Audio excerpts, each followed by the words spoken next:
So I'm going to do a mini intro here so that people who don't know what's what know what's what.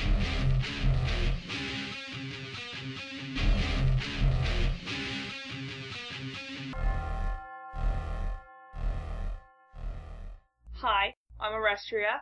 I'm Demonac's little sister. Since I'm here visiting so we can do some recording, I thought I'd also do an interview. We asked on Twitter and on Facebook if people had any questions. First question, but I'll ask it again because people seem to need to hear it again. What's up with AGC? Another gaming comic. It's been on hiatus for a long time. And here's the thing. I really want to go back and keep working on it. I got like this huge mental block at some point, and I've tried to fight through it several times. There was like a little time skip somewhere in the last two comics, and that still didn't help. But here's the thing. I haven't given up on it entirely, but I'm also not actively working on it, and I don't know if it's going to come back anytime soon or when it would come back. I'm hoping that at some point in the future I'll find time and the inspiration, which is more the thing, the inspiration, and create little groups of them that I'd get done a group of them and then sort of like release them for a while. It'd almost be like an adventure module for the comic. Try and continue it from where they left off, because I still have a good story that I want to tell with them. So, like, maybe if you were making enough money off the internet stuff to not have a real job? That would be fantastic and would definitely help, but I wouldn't go so far as to guarantee or strongly suggest that that would make AGC come back. Because it won't actually get you past your mental block. Yeah, the problem is more, like, I even know what I want to happen, but whenever I go to do it, it's like, it doesn't not come out. Someone on Facebook named Keith asked, what's happening with Blood Bowl videos? Okay, that one is not an inspiration problem. That is just time and just routine. I have a routine for doing the Hearthstone stuff, and that helps me get it out, so I keep those coming.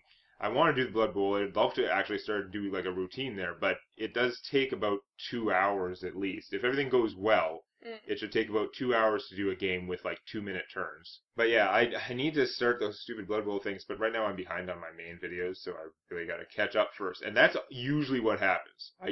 I'm behind or perceive myself to be behind on whatever the most important thing is. And I feel like I need to, at very least, catch up, preferably get a little bit ahead before I start adding another thing in there. Although I should at least do one Blood Bowl thing so I can link all those links at the end of my Hearthstone videos. Because it's already... That would be good. That's also going to take 2 hours, going back and linking all that crap. I'm pretty sure that's why you got the question, was because, like... I know. Every video is I brought it on myself. It's one of those things where you put them in partially because, like, okay, well, if I put in these links, that'll force me to do it, right? You bought skinny pants. We all see how well that worked out. You bought skinny pants so that you would, like, lose weight. Like, that's what people do. I only bought skinny pants when I was skinny. No, but... I know. You're aware of the reference I'm making. I am. I'm just taking it and making my own joke anyway, because, Okay. Keith also asks, are you planning any videos of other games? I want to do some for sure. I've had some people ask for the new Magic the Gathering one, which Magic 2014 or 2013 and all those ones were stupid because you couldn't do full proper deck building. I remember I played like a demo or something of the one. There was also Quill18 had videos of that. You could unlock decks, and you get to play with that deck, and then you like unlock more cards. And it's like, oh great, I can change up my deck a little bit. But then you unlock a different deck, and it treats them completely separate. You literally could not take a card from one deck and put it in the other. And as soon as I wanted to do that, and I couldn't, it was like, screw this shit, I am not playing this stupid game, because it's not Magic the Gathering. It's not a real CCG if you can't customize your deck properly. Yeah. But anyway, the new version does have full deck customization. I'm going to have to see. I probably should do some videos for that. There's also like Duel of Champions I started playing before Hearthstone came out, and I should at least do like a what is sort of video for that, and I need to do a better video for Scrolls, because I started doing arena runs for that, and they've changed it a lot since then. Oh yeah, I remember I was complaining that I thought that was really confusing because I didn't know what the hell was happening. Yeah, it was a combination of needs to explain it better, but it also needed to move faster. It was like the Blood Bowl is super slow. Yeah. And The Blood Bowl itself, I gotta keep it interesting when I do it. So kind of largely CCGs is what... Mostly that, I have this idea that I might do really short videos, just like partial playthroughs of just other stuff, because I have this whole library of Steam games. Some of them I've played some, and I just don't have time to like put them up there, or I don't care about them that much, but I have a lot of them that I've basically not played. So I was thinking of making a series of game videos, basically like, I don't have time for this shit. And play for like an hour or something and edit it down to just like a highlights video of it. Could probably play like Metal Slug 3 because I bought that and it's a really great game, but I suck at it and it's super hard. It's designed to eat your quarters in the arcade. Right. But I have lots of like other actiony games or just various different kinds of games, and I might do some just little quick videos like that and see if people like it. Well, short little review videos, I don't think that would go bad at all. No, they're not even going to be reviews. They're just going to be like, I'm going to play this game for a while and you'll see if I'm like funny or not, and then like get to a point where I get frustrated or whatever. Yes, like, but I am saying short little review videos. I think people would like that. Probably. Pester him in the comments. Someone was asking about like the new D&D spoilers, and I think that's a little. But what do you think about D&D Next or D&D 5? Okay, I've had a little bit more time to look at it than my crappy video that said go look at Quill's video. That video was awesome. Well, I hope glad somebody enjoyed it. I don't think that sentiment was popular. It got a lot of hits, but I think they were all like frustrated hits. I mean, you don't really troll us often, so I appreciate it. I'll try not to troll you often. First off, I really like what they were trying to do with 5th edition, which was they say, okay, people didn't like 4th. Some of that was gut reaction, some of it was legitimate. They wanted to take a lot of the newer things, because people have learned a lot since even 3rd edition. 3rd edition was a giant leap over 2nd ed. People had learned a lot about, like, intentionally making a good game rather than just throwing a bunch of stuff together. Right. And they've come about that much further. If you look at where all the computer games have gone and just board game design in general, like German board games, the kind of stuff they play on tabletop, so much more thinking is out there and accessible now than it was before. So they've learned a lot, but also they learned that the players will feel a lot more invested if they get some feedback, and they also get 1,000 times the feedback if they do an open beta. So that's what they really did. They basically open sourced the rules. They were taking suggestions. Now, it wasn't that everyone could change the rules. It wasn't really open source. But the open beta meant that they got all this feedback from thousands and thousands of players who were actually taking the time and playing through the new edition. And the end result, I think, is something that's really good. And one of their core concepts for the new version is telescoping difficulty. It's the idea that everything will be simplified to the point that you can take a new player and they can build a character quickly, and that character will be functional and good. They won't just be like a horribly optimized character. They will actually be good, functional, everything you want, and then they can roleplay them. They can learn the game that way. But the difficulty telescopes, where you can open up through optional rules, and a lot of that's going to be in the player's handbook. They have the free basic rules you can download online. I'll put a link down below, and that part is awesome. They do go up to level 20, but they have much more limited options. They're going to have all these other options, and the feats are an optional rule, and a bunch of other things. They're way more different. There are several different kind of archetypes within each class. And with that, more experienced players who like all the variety you have in 3rd edition, will be able to go in deeper and deeper detail and pick out optimized little things they like. And the idea is that overall, you're not going to gain much power by doing that.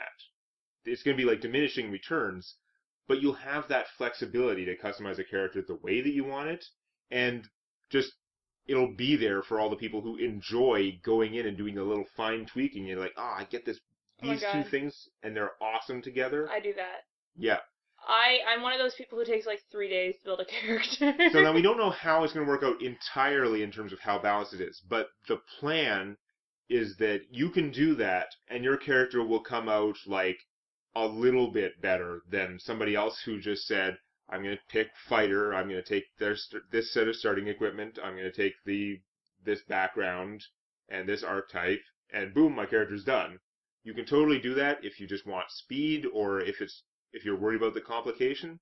their characters should be almost as good as yours. Right. But yours will be able to do things that are more interesting to you, and that way everyone's happy. That's what they're going for.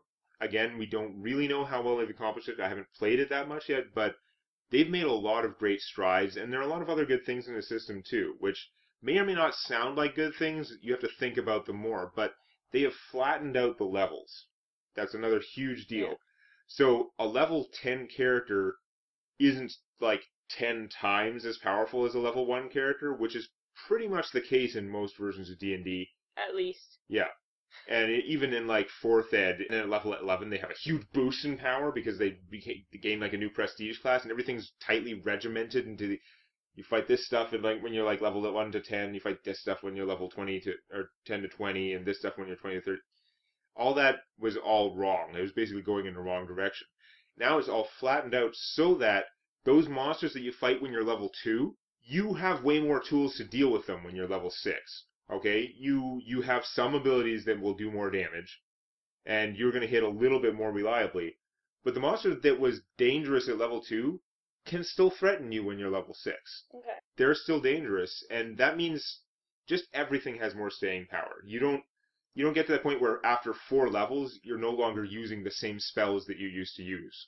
It's not like, I mean, the campaign I'm currently in, we're like in the level 16 range, and, you know, regular mortals are basically considering us demigods because we're so damn powerful. Yeah, where like the best fighter in an army probably has no chance against you. Yeah. And that kind of stuff won't happen because you'll see when you look at the leveling chart, they have a proficiency bonus, which just is kind of like your to-hit bonus, just like your everything bonus, basically, which also simplifies a lot of the skill stuff. It starts at +2, and it goes up slowly. Yeah, it's not like +2 at level 1, +3 at level 2. It's not like that. Even when you're level 10, it's going to be like +4, or I don't even think it's +5 at that point. You're still gaining more options every level. You're still gaining more hit points at every level, and just generally you will have more resources, so you can do more fights in a row or fight more enemies before running out of stuff.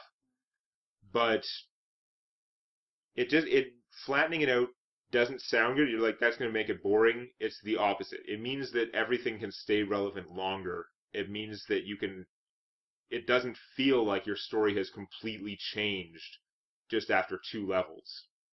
Right? You used to be this guy that fought orcs, but now orcs are trivial to you. You have to fight ogres now. And then 2 levels after that, ogres are junk, and even trolls aren't seeming so hard anymore. Kyle asks, what is a Demonac? Is it like a demon or something? So you are the best demon thingy? It's not a thing. It's whenever I chose it, and I honestly don't remember why or for what exactly, it just became the name. But it's like, I just wanted a proper name, and it sounds like demon, but it's like Demonac. It's like, you have a demon, but it's not a demon. It's just Demonac. I always thought it was like, because it sounds like demonic. Yeah, no, that's like, that's very wrong. common. When people see it in print, they think it's a misspelling of demonic. It's not supposed to be at all. Well, I know it's not a misspelling, but It's clearly related to demons because it's supposed to sound evilish or menacing or whatever. Because he's but evil. Possibly. But it's not anything to do with the word demonic. It's just supposed to be its own thing. That's become my name. It's too late now. Yep. You're stuck. Ron was wondering if people could get more information about like the classes and prestige classes of the characters from Tales from My D&D campaign. I put some of that in the extras, but it's really hard to give good detail, first off, all the time, because there's information overload where most people don't want as much information as, like, all the information. Yeah. This person and a bunch of other people want all the information all the time, but I really don't have good notes about exactly what level all the players were at a certain point, because most of my notes are really about what I needed to know to run the game, and then hopefully I took notes on things that happened during the session and funny things people said, which sometimes I do better than others, and sometimes I have to do a lot of reconstruction to figure out between my memory of what happened and my notes of what was supposed to happen in theory. Supposed to happen even then is usually pretty loose for GM notes, because it's really more, it's a range of likely possibilities, and usually the ones that seemed more likely have a lot more detail, and if they go in one of the ways that I thought was less likely, or if they just come up with something completely unexpected, then there's more ad-libbing, which I hate doing, but I should do more. And I don't know. Okay. And it is still an ongoing campaign, right? Yeah, and well, that's the other thing in terms of giving you the information. Their information is changing like every video. Things are changing. Every couple of videos, they gain a level probably, and they get new spells. They get new equipment. If I listed even all the loot they got all the time, first off, that wouldn't be as hard as it seems in this particular campaign. You would have because, lists of that probably. Yeah, because they get less loot from the monsters, then they just take all that junk and convert it into experience and gold for Draven to craft it into items. Yeah. It's hard for me to keep... I have a pretty good idea of what they have overall, but I have no idea when exactly they got a lot of the items that they have, and I don't even have like an exact list of everyone has this. I just have a pretty good idea how big Black's wisdom item is, and how big strength items they have, and things like that. There's some really confusing stuff where I think I've been trying to keep it out of the videos, but Little One kept changing up his tactics a bunch. So sometimes he's been like, I don't need this shield. This is useless. I'm just killing things so fast anyway, it doesn't matter. So I'm going to go two-handed. And then other times he's like, the extra damage from two-handed doesn't make any difference when I'm doing plus 46. So I might as well just get my shield back and be tougher. And then like he'll change completely, go from to heavy armor for a while. Because normally he goes in for light armor or whatever just so he could keep all his mobility. And he likes the movement. 30 feet is so much better than 20 if you can get it. That's the thing. But there were periods where he was like, well, some of the enemies hit really hard. Yeah. Or really reliably, more to the point. And so he'd be like, you know what, I should go heavy armor, because I could get quite a few more points of like AC from that. And so he'd do that for a while, and I can't keep track of exactly when all that happened. It probably happened during the video I'm currently working on, because there was one point when he was like out of position for something, and that usually doesn't happen when he has his normal full movement speed, but even that's like, it's hard to tell. Sometimes he'll have different maneuvers ready, because he can change them out. If you have a 5-minute rest, he can change which ones he has ready. So he goes into some fights with certain maneuvers that do crazy maneuvering things, and other fights he doesn't have those ones. Just has more like his damage ones. What level are they now? Currently, we're getting up there. We're level 15 or 16 in the actual campaign. Yeah. Same place as my campaign, which is totally not the same campaign. Something about living on the wrong side of the planet. So that's the end of my Facebook questions. So it comes to the Twitter questions. Yes. Right now I can only remember the funny one. What was the other one? One of your Twitter questions was, do you play D&D? It's quite possible. Anyway, I haven't been able to be a player all that often in the last 2 or 3 years. Yeah. Although every once in a while we do a break and we do Shadowrun, where the Little Ones player GMs that usually. But Will was thinking about running a bit of a 5th ed game for us at the table. Okay. So I might get to be a player soon. I'm plotting for that. But you can only plot so much when you're starting at level 1. And the PHP doesn't exist yet. Yeah. And the last question that we got from Twitter is, how does it feel to be Quill 18's other wife?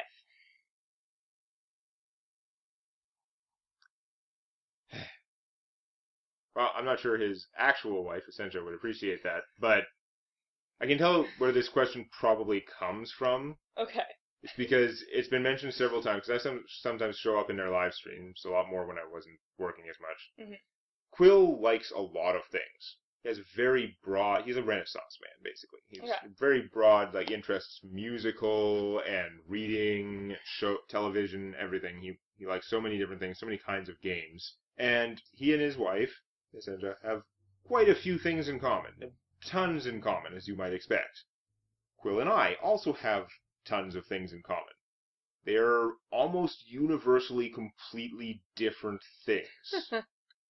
So, if you took Quill and put him into one of those, like, comic book machines that split out his, like, good and evil parts, you would probably get, like, Demonac Quill and, like, Essentia Quill.